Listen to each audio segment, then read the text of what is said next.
हर हर महादेव, जय भोलेनाथ। नमस्कार, मैं साधना पांडे मार्गदर्शन पे आपका स्वागत करती हूँ। दोस्तों, आज मैं बात करने वाली हूँ एकादशी व्रत के बारे में। एकादशी के व्रत में एक सावधानी रखनी होती है, जो है नियमों की। कहा जाता है कि व्रतों में सबसे श्रेष्ठ व्रत जो होता है वो एकादशी होता है। दोस्तों, इस जीवन में तो संपूर्ण सुखों को देने वाली एकादशी होती ही होती है।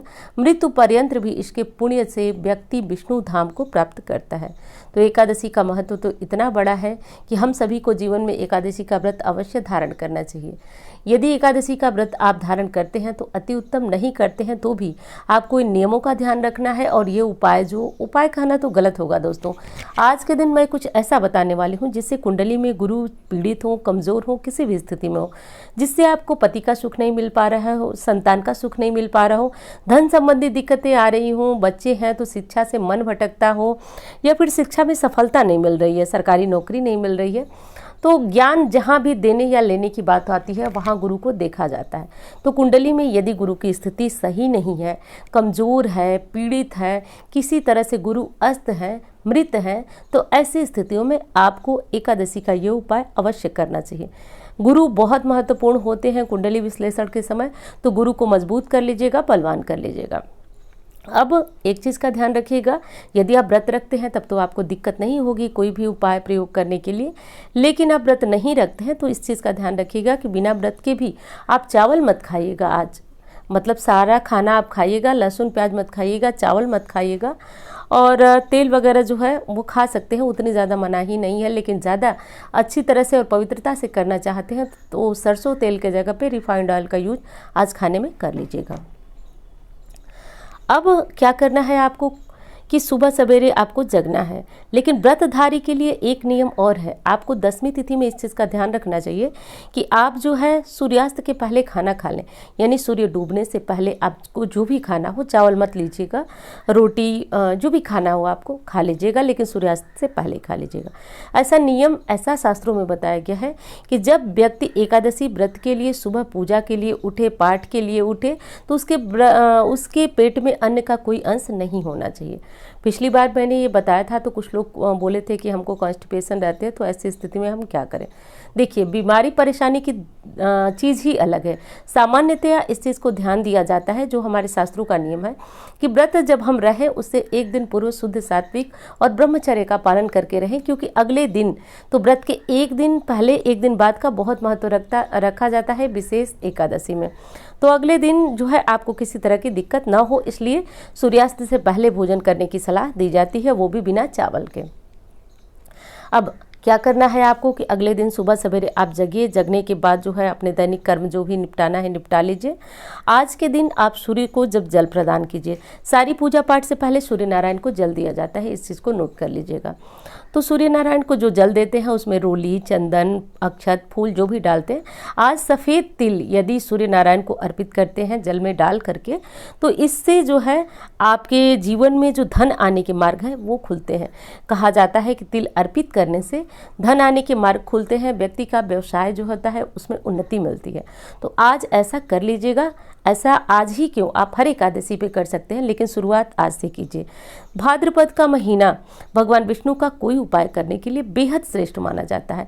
कारण ये है कि इस महीने में भगवान विष्णु का अवतार माना जाता है। कहा जाता है कि इस महीने में ही भगवान विष्णु ने अवतार लिया, इसीलिए ये महीना बहुत विशेष हो जाता है उनके व्रत के लिए, उनके पूजन के लिए, उनके उपाय के लिए। अब वो लोग ध्यान दें जो घर में शालिग्राम जी को रखे हैं। पहली बात तो यह है कि शालिग्राम जी को तुलसी के नीचे रखे हैं तो भी ठीक है। इस तरह के प्रश्न आते हैं कि तुलसी में रखे हैं तो क्या दिक्कत है। कोई दिक्कत नहीं, आप तुलसी में रख सकते हैं। और तुलसी में शालिग्राम जी को रख लीजिएगा। तब शालिग्राम जी को रखने के बाद जो है आपको इस चीज़ का भी ध्यान रखना है कि शालिग्राम जी के भोजन प्रतिदिन जो है वो तुलसी का पत्ता उन्हें ज़रूर समर्पित किया जाता है, अन्य कोई भोग लगाएं या न लगाएं।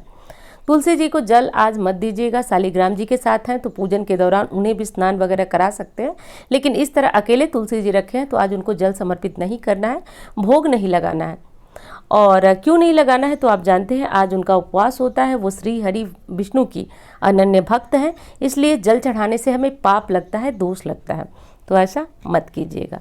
जो लोग भगवान भोलेनाथ की प्रतिदिन पूजा करते हैं उनको अक्षत चढ़ाते हैं, आज के दिन मत चढ़ाइएगा, क्योंकि चावल चढ़ाना भी पाप माना जाता है। इस चीज़ का ध्यान रखिए। अब अपने घर के मंदिर में जो भी भगवान विष्णु की मूर्ति है, फोटो है, शालिग्राम जी हैं, तो आप उनकी पूजा स्त्रियां जो है वो न करें। कुछ लोग, जो मैंने मंदिर का फ़ोटो अपलोड किया था, वीडियो अपलोड किया था, उसमें पूछ रहे थे कि शालिग्राम जी की पूजा जो है महिलाएं कर सकती हैं या नहीं। तो वो जो पूजा है आप बिल्कुल भी नहीं कर सकते हैं, महिलाएं उनकी पूजा नहीं कर सकते हैं। पुरुष कर सकते हैं, यदि पति करते हैं पूजा तो उनसे करा दीजिए, बच्चे हैं तो उनसे करा दीजिए, लेकिन आप नहीं कर सकती हैं, ये हमारे शास्त्रों का नियम है। तो अब जो भी स्वरूप है आपके घर में, तो भगवान विष्णु का लड्डू गोपाल का स्वरूप है, शालिग्राम स्वरूप है, तो पति से उसने स्नान वगैरह करा लें। और यदि फोटो मूर्ति कुछ भी है और आप उनका व्रत रखती हैं, नहीं रखती हैं, तो भी 5 चीज़ें आप इकट्ठा कर लें। और जैसे आपने देखा होगा श्री कृष्ण जन्माष्टमी के व्रत में मैंने सांकेतिक स्नान के बारे में आपको बताया, उस विधि से पल्लव से आप जो है 5 चीज़ें, दूध, दही, घी, शक्कर, शहद फोटो पे जो है भगवान को समर्पित कीजिए, हो गया उनका स्नान। और यदि आपके घर में लड्डू गोपाल या इस तरह की मूर्ति है तो आप विधिवत उन्हें 5 चीज़ों से स्नान कराइए, पुनः अच्छे जल से धो करके, साफ करके, और उन्हें वस्त्र प्रदान कर दीजिए, पहना दीजिए। यदि फोटो है तो उन्हें आप पीला कोई रुमाल ला सकते हैं, पीला कोई कपड़ा ला सकते हैं, चढ़ा दीजिएगा। अब चढ़ाने के बाद आपको क्या करना है कि कपड़ा चढ़ाने के बाद इस चीज़ का ध्यान रखना है आपको कि भगवान विष्णु के लिए आपको अक्षत में आज के दिन तिल समर्पित करना है। बार बार बता रही हूँ, महीना बहुत विशेष है, कर लीजिएगा। तिल समर्पित करने से पापों का नाश होता है, घर में धन की आवक होती है और गुरु की कृपा बरसती है, ऐसा ज़रूर कर लीजिएगा। अब आपके मन में ये आ रहा होगा कि इतनी देर से मैं बोल रही हूँ एकादशी कब है, इस पर तो बात ही नहीं हुई। तो देखिए, एकादशी तिथि प्रारंभ हो जा रही है 22 तारीख को। 22 तारीख को सुबह सुबह 3:35 पर, और समाप्त कब हो रही है तिथि, तो 23 तारीख को अगले दिन सुबह 6:06 पर। तो ऐसी स्थिति में आप समझ सकते हैं कि एकादशी का व्रत जो है 22 तारीख को श्रेष्ठ होगा। लेकिन वहीं पे जो वैष्णव होंगे उनका व्रत जो है वो 23 अगस्त को रखा जाता है। अब वैष्णव ऐसा क्यों करते हैं, तो ये आप समझ लीजिए कि हम गृहस्थों को बहुत सारी मजबूरियां होती है, सभी 5 देवी देवताओं की पूजा अनिवार्य होती है। वहीं पर वैष्णव के लिए भगवान विष्णु की भक्ति पूजा सर्वोपरि होती है। सांसारिक मोह माया बंधनों से उनको कोई लाभ नहीं होता है, इसलिए उनका व्रत जो है अलग होता है, वो 23 तारीख को व्रत रखेंगे। तो आप समझ गए होंगे कि हमारा व्रत जो है 22 को है, हमें 22 तारीख को व्रत रखना चाहिए। तो हम लोग बात कर रहे थे कि भगवान विष्णु की पूजा किस तरह करिए, और उसके बाद उन्हें पीले फूलों की माला है तो समर्पित करें, नहीं तो पीले फूल चढ़ा दें। उसके बाद आरती कर सकते हैं, विष्णु चालीसा करें, और भगवान विष्णु के जितने भी पाठ हैं उसमें श्रेष्ठ पाठ जो है भगवत गीता को कहा जाता है, उनका पाठ कर लीजिए, आपको बहुत श्रेष्ठ परिणाम की प्राप्ति होगी। गीता के 13वें अध्याय का पाठ भी कर सकते हैं, जैसी आपकी मर्जी, जैसी आपकी इच्छा, जो आपको ठीक लगे, विष्णु सहस्त्रनाम, गजेंद्र मोक्ष, जो ठीक लगे, कोई एक पाठ आप पकड़िए, बार बार पाठ को मत बदलिए, जो पाठ आप करते हैं बस वही पाठ कीजिए। करने के बाद आरती कर दीजिए। अब व्रत के नियम तो बाकी आप जानते हैं। एकादशी में व्रत में नमक का सेवन किसी भी प्रकार से नहीं किया जाता है, वो श्रेष्ठ नहीं माना जाता है। बाकी शारीरिक क्षमता देख लीजिए, जितनी क्षमता हो उसके अनुसार जो है व्यक्ति व्रत रखता है। कोई एक बार जल ग्रहण करता है, कोई दिन भर जल ग्रहण करता है, पानी पीता है, फलाहार लेता है, तो जैसी शारीरिक क्षमता है उस तरह से व्रत रखिए। अब विशेष बात करते हैं कि आपको पारण कब करना है। देखिए, पारण में थोड़ा सा ध्यान रखना होता है कि पारण सही समय से सही विधि से करेंगे तभी एकादशी का फल प्राप्त होता है। तो जो लोग 22 तारीख को पारण व्रत रखेंगे उनका पारण 23 तारीख को होगा। तो 23 तारीख को दोपहर 1:57 से लेकर के शाम को 4:29 तक पारण का श्रेष्ठ मुहूर्त यही है, क्योंकि इससे पूर्व जो है हरिवासर लगा हुआ है। हरिवासर के दौरान आप जानते हैं पारण नहीं होता है, तो बस इस चीज़ का ध्यान रखिएगा। और जो वैष्णव हैं उनकी एकादशी का पारण 24 तारीख को सुबह 6:22 से 8:30 तक होगा। तो पारण का ये श्रेष्ठ और शुभ मुहूर्त है, इस मुहूर्त में पारण कीजिएगा। कभी भी एकादशी का व्रत बिना मुहूर्त देखे पारण नहीं किया जाता है, क्योंकि श्रेष्ठ परिणाम के बदले व्यक्ति को कोई भी परिणाम प्राप्त नहीं होता है, क्योंकि इसका पुण्य फल त्रिजटा को चला जाता है। तो ऐसा कर लीजिएगा। वीडियो कैसी लगी बताइएगा जरूर। इंस्टा पे, फेसबुक पे मुझे फॉलो करना चाहे कर सकते हैं। मेरा नंबर है जिस पे किसी प्रकार की ज्योतिषीय सलाह की आवश्यकता हो, कुंडली वगैरह दिखाना हो, दिखा सकते हैं। अब दोस्तों, गुरु को मजबूत करने के लिए आपको एक काम करना है। करना यह है कि आज के दिन एक भोजपत्र ले लीजिए। भोजपत्र यानी कि एक पूजा की दुकानों पे मिलता है, लकड़ी की छाल होती है समझिए, उस पर आप अपनी मनोकामना लिख लीजिए। जैसे पति संबंधी कोई दिक्कत है, बहुत बहनों के प्रश्न आ रहे हैं कि पति बीमार रहते हैं, वो चीज़ लिखिए कि वो जल्दी ही रोग मुक्त हो जाए, भगवान विष्णु की कृपा बरस जाए। कर लीजिएगा, ऐसा मौका बार बार नहीं आता है, तो कर लीजिएगा।